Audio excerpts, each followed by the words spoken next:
Hi everyone, this is AFCRDTV and welcome to highlights of AFC Rushden and Diamonds against Wisbech Town from the Prem Sporting Trophies UCL Premier Division on Saturday afternoon.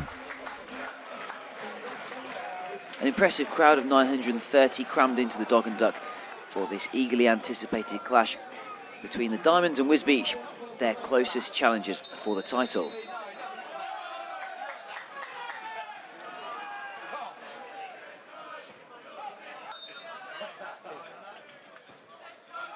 And after a period of punch and counter-punch, it would be Wisbech who would find the lead. A free kick from Adam Milson, and defender Luke Wilson was there to head the ball past Matt Finley.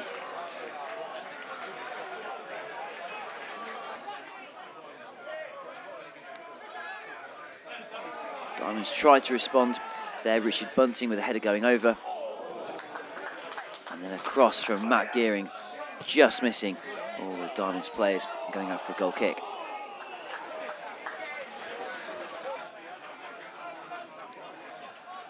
But before Bunting was again involved, this volley with very little time to sort himself out, going wide. Before half-time was called, AFC Rushden and Diamonds 0, Wisbech Town 1.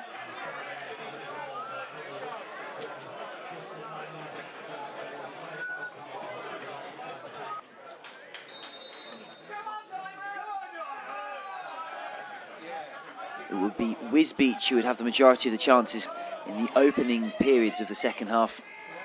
Here, Billy Smith from the left side, twisting and turning and unleashing a shot that Diamonds just about got clear. And here it was Adam Milson with another free kick, although no Wisbech man could get the ball in on goal. And as the minutes ticked down, things got more frantic for Diamonds, who were having a difficult day at the office. 6 minutes into time added on at the end. After no little Wisbech time killing, Richard Bunting had that shot saved. And then 8 minutes into time added on at the end, a floating Matt Gearing corner deceived everyone, including Lee Jordan in the Wisbech goal. And there was Brad Harris to head the ball back into the goal, past the goalkeeper, past defenders, and into the back of the net for a vital equaliser for the Diamonds.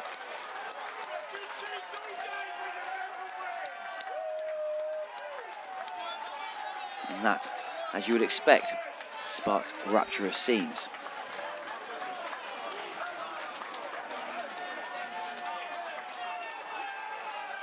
Full-time whistle was blown immediately after the kick-off. Diamonds arguably getting out of jail, also arguably getting important results after relatively poor performances. Full-time AFC Rushden and Diamonds 1, Wisbech Town 1. That means the gap to Wisbech, the nearest title contenders, stays at 4 points, and the gap to Holbeach, the nearest promotion contenders, remains 13 points. Although Holbeach do have one game in hand. The next game in the quest to the title and promotion is on Tuesday, where Diamonds visit AFC Kempston Rovers.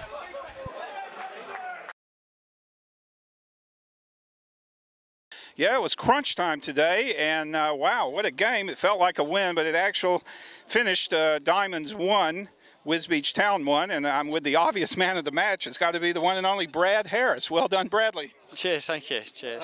Well, first, the obvious question. How did you come up with that goal right at the end of the game? That's a good question. To be honest, I just peeled off at the back post, just got my head on it, and the lads handballed it on the line, so yeah, it was definitely over the line. If not, it was handball, so yeah, glad to get that one. It's very important. Well, Wisbech came in here. They really played a controlled type of defense there. It seemed to bottle up Diamonds for most of the game. What did you think about the match, well, beginning in the first half? Yeah, I thought first half they pressed us really well, and Peachy and Lammy got us in at half time, spoke to us, we sorted a few things out, and I thought second half we dominated it. So their goal in the 12th minute by Luke Wilson, what did you see of that? Oh, it's just a corner, wasn't it, and he's just got his head on it, so yeah. Finners really didn't have a chance on that. Oh no, definitely, but he's made a few great saves to keep us in the game in the first half and the second half, so credit to Finners. And like you said, 1-0 at halftime, and we come out in the second half, and it seemed like more of the same. And of course, the referee, we don't like to comment on officiating, but that sort of had us bottled up as well. I think we had 6 yellow cards in the game, 3 on each side. Yeah, we did. But I do think we came out second half and we did dominate the game, and they didn't have too many chances second half. We created a lot, so yeah. So we definitely deserved that late one. And let's see, our substitutes in the match today were Tom Lorraine, Joe Merrill, Elliott Lamb Johnson. They sort of created a little more tempo, especially the young lad ELJ. Yeah. He's always fast on the pitch. Oh yeah, Elliott came on the right hand side and he caused their left back all sorts of bother and really got at them, and yeah, he did really well. But then it's good to have Merrill back, and then Shanks, we know what he can do. So yeah. Right before the final whistle, we almost scored on a goal by Bully, and then also Bunce had a good shot on goal, but stopped by Jordan as well. Yeah, we did. Yeah, and I thought we were unlucky not to get a penalty. Berwick got tripped in the box, and yeah, so we can't complain though. We'd have took a point at the start of the game, so yeah. Well, never did a draw feel more like a win.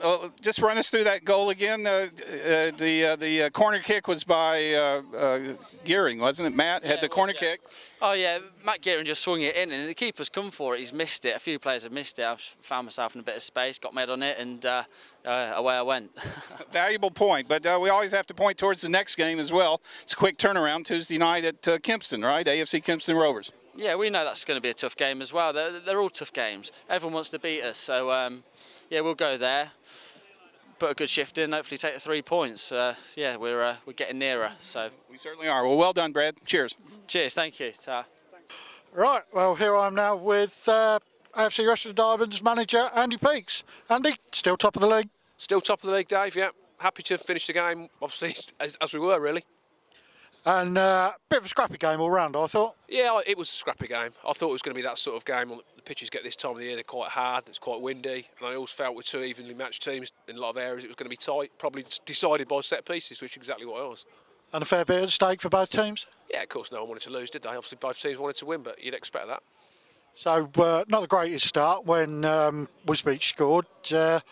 From a free kick that looked a bit soft at best? Yeah, I thought we started quite well actually, and then they broke and they got a free kick, which I agree, I didn't think was a free kick, but even so you have to defend it. We didn't defend it well enough and they scored, which made it difficult after that. And the rest of the first half was even Stevens. What was your team talk to the lads? Just to stay in the game really, because it was even Steven and we hadn't created a lot, and neither a day, and you always feel you're going to get a chance. You know, we've scored enough goals, so I believe that. I told the boys to keep the belief. I wanted to pass the ball better if we could. I wanted to get it wide and cross from them sort of areas rather than go too direct, which I thought we did. I thought Russell won a lot first half, but because we were perhaps a little bit too direct, a little bit too straight, and we couldn't get near enough to him. And in-force substitution at half-time with Adam Confu going off, did that change your mentality at all? And obviously Congy's been a big part of it this season. His heel was sore, he couldn't move on it, and obviously his game's based around getting around the pitch. So if he can't get around the pitch, we lose a lot of what he brings. So yeah, it was an easy enough change to make. Brad can play in there as we know, and Joe coming in at right back certainly is not a problem at all. And good to see Joe back. Is he ready for full 90 yet? Well, you better ask him that. He probably picked up an injury knowing Joe, but no, he's had a stop-start season, but we all know what Joe can do. You know, once he's fit, he played at Amesbury and then picked up a little back injury at work, so he's out the following game. But he came back in today, and I thought he'd done well second half. And neither goalkeepers really had much to do. Was that a bit of a shock to you? No, I say it's hard to create chances sometimes this time of year when it's evenly matched, and say the pitches it's flying around, it's hard to get hold of the ball. So I don't think there's ever going to be a lot of chances. Finn has made one good stop second half when the ball was kicked out of his hands and he got carried on. But yeah, not a lot either end, was there? And the equaliser when it did come, possibly one of the most important goals in our short history, came from a rather unusual source. Yeah, you can always rely on Brad to get you a goal, can't you? So that's why I kept him on. When you need one, Brad Harris is the man. No, I don't think anyone expected that particularly, but why not? He's good in the air, he's good with his feet. Why shouldn't he score more goals? And he did make a great bit of movement to give himself space to get the header off. Yeah, no, he got great header. You know, we take that all day. So yeah, pleased for him because he's the unsung hero a lot of the time, and he sits in there and does his job and goes about it. Other people score the goals, but perhaps he'll get a bit of recognition for that. We were pleased to see it go in. Well, I think he's a fan favourite, and I think he's happy to play that role. Do you? Yeah, he does. Now that's how he is. He's laid back, and the fans do appreciate what he does. So that's good. And the goal when it came in the 98th minute, time that was mostly added on due to players in red falling over. Yeah, it was similar to the whole beach scenario, really, wasn't it? I mean, the fact he was only going to play 4 minutes I found quite strange anyway, because there must have been more than that. But he ended up playing 8, I think, and we scored. But sometimes that's what happens if you've got to play the time, and so we got the goal in that added time. So the message to any teams from Lincolnshire: if you want to beat us, don't roll about on the floor. Absolutely, stay on your feet. Okay.